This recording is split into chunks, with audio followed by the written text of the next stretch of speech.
Hello दोस्तों, आपके अपने YouTube चैनल एग्जाम फास्ट में स्वागत है। मैं संदीप सर।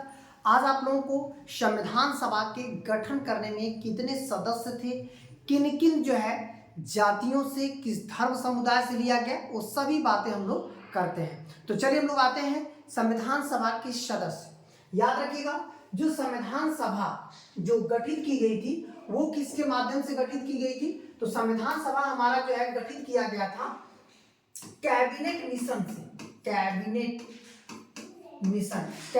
मिशन जो था यही संविधान सभा का गठन करता है, ठीक है। और इसमें कुल सदस्यों की संख्या 389 थी।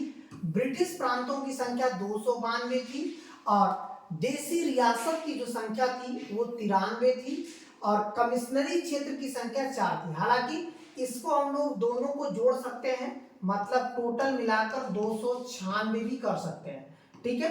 और 93 जोड़ेंगे तो 389 आ जाएगा।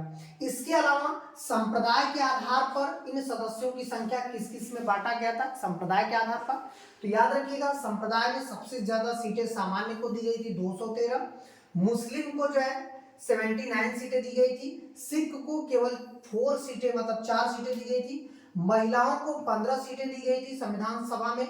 और यहाँ तक कि आप देखेंगे भले पटल पर 12 ही महिलाएं थी लेकिन उन्हें 15 सीटें जो है इसके अंतर्गत दी गई थी।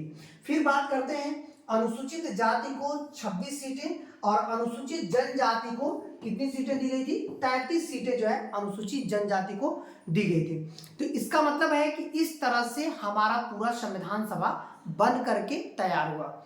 और ध्यान रखिएगा, इस तरह की इंपॉर्टेंट वीडियो पाने के लिए हमारे एग्जाम फास्ट यूट्यूब चैनल को लाइक सब्सक्राइब जरूर कर लीजिएगा। धन्यवाद।